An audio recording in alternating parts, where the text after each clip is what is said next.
Here's a super easy garden plan grown mostly directly from seed. Let's go!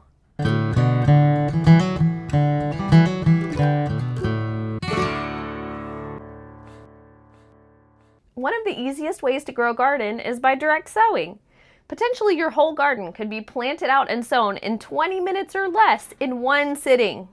This garden plan requires an 8-foot by 12-foot space. It has 2 4 by 8 raised beds, a 4-foot space in between the beds, and a cattle panel arch that goes across the beds. If you don't have access to a cattle panel, other vertical supports will do just fine. The beds can be raised beds or they can be in-ground beds. Be sure that the area that you choose gets 6 to 8 hours of sun per day. And if you don't already know your estimated last frost date, do a web search and write it down because you're going to need that. And before I go any further, here's a cheat sheet with all the information I'm about to go over in this video. If you want, you can take a screenshot of it. First, there are a couple of transplants here. You can either grow them from seed, or you can buy started plants from a local nursery or home improvement store. In this plan, there are 4 pepper plants, each spaced 12 to 18 inches apart. You can grow any combination of jalapenos, bell peppers, sweet banana peppers, or even super hot peppers.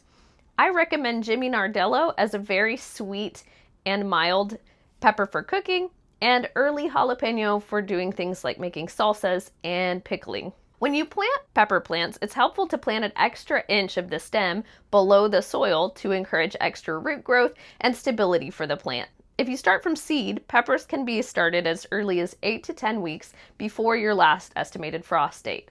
The time to plant out pepper plants is after your last estimated frost date, and the warmer the soil is when your peppers hit the ground, the faster they're going to take off and grow. I often will wait a week or 2 after our last estimated frost date before I even plant out my peppers. Tomatoes.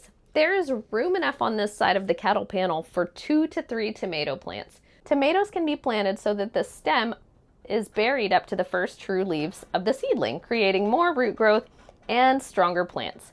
In our arid climate, I can get away with spacing them 12 inches apart if I prune them to 1 to 2 liters.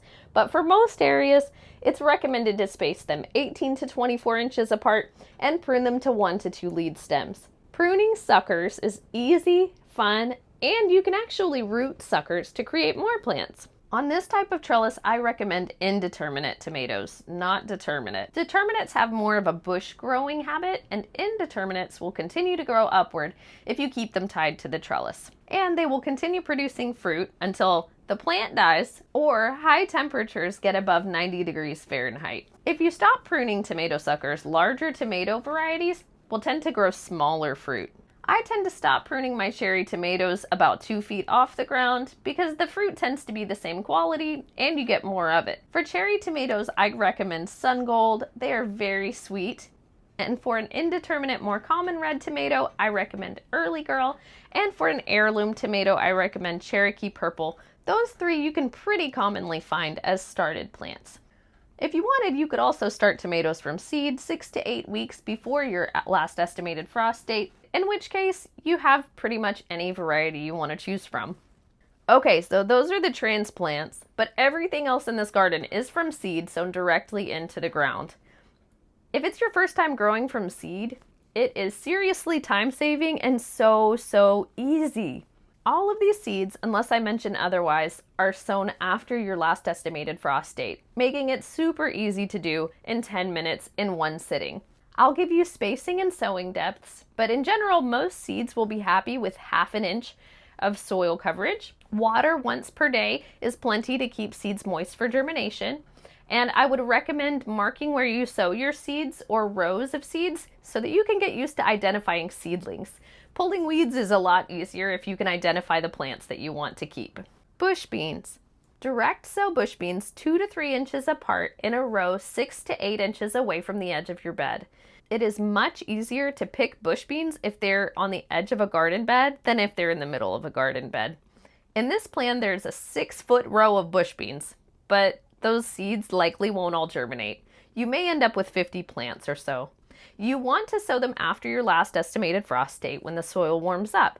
You can attempt to sow some before the last estimated frost date if you want to, but it is risky as germination rates might not be as good. Something else you could do here is succession sow them. Sow half of your seeds after your last estimated frost date, then 2 to 3 weeks later, start the rest of them, extending your harvest window. A variety I would recommend are provider bush beans. Okra. Direct sow 2 to 3 seeds in a cluster, set 1 foot apart, ½ inch deep.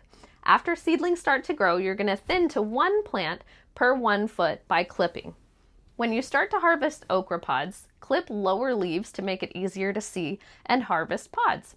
A variety that I recommend is red burgundy. Squash. Sow clusters of 2 to 3 seeds 18 inches apart, ½ inch deep.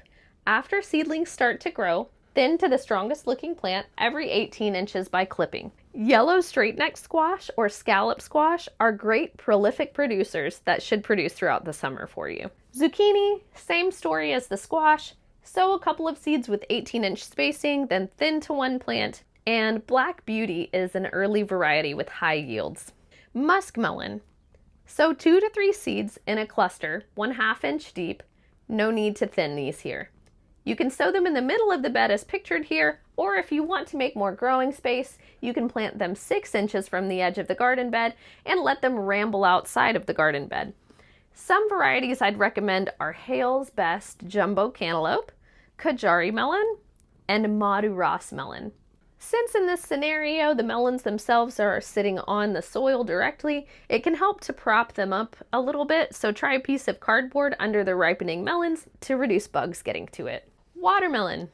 So 2 to 3 seeds in a cluster, 1/2 inch deep. No need to thin these either. The vines will grow 8 to 10 feet long, so they're going to need space to ramble outside of the garden bed.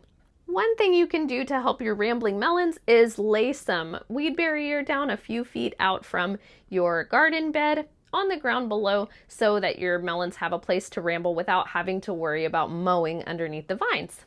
A variety I recommend is Crimson Sweet. Cucumber. Cucumber is a favorite plant to grow and have cling to a cattle panel trellis. It climbs easily, it's lovely to pick, and I would plant 2 to 4 plants along the trellis, 1 to 2 feet apart, 1/2 inch deep. If you live in a humid climate, I would err on the side of fewer plants than more, so maybe 1 to 2 plants on that side of the cattle panel trellis to encourage airflow and reduce risk of disease. I recommend Armenian cucumbers or Boston pickling cucumbers. Lastly, flowers. Making space for flowers will encourage pollinator activity and will be lovely to look at, beneficial for the garden and the gardener. Sunflowers. Sunflowers grow easily from seed. Sunflowers will fill the space that you give them. A variety that's branching needs about 18 inches of space if you want the one plant to get really big, or you can grow them closer together, 6 inches or so, to get smaller plants. So 1 to 2 of them, 1/2 inch deep, and thin to 1 plant, or several plants spaced 6 inches apart. The Autumn Beauty mix is lovely and easy to find, and I love chocolate cherry sunflowers. Zinnias. Zinnias come in all sorts of different colors. Sow seeds 6 to 12 inches apart, 1/2 inch deep, no need to thin them. You could get away with 3 to 7 plants clustered together in this particular garden space, and they would fill it out nicely. Keep at least some of them clipped as they bloom, or pull off dead blooms to keep them blooming all summer long. I love the Queen Lime series, and you can get a zinnia mix if you want multiple colors. And here's a little bonus for you, herbs. You can squeeze herbs into this garden, and you can grow them from seed. Basil grows easily from seed in warm soil and is always good and is actually said to improve the flavor of nearby tomatoes. Chamomile, dill, and cilantro also like to be direct sown, and those can even be started outside as early as a few weeks before your last frost date. So it's as easy as that. A couple of transplants, but mostly seeds that are directly sown all at the same time. What else would you add to a spring or summer garden grown directly from seed? Leave a comment. I wish you joy on your gardening journey, and I'll see you next time.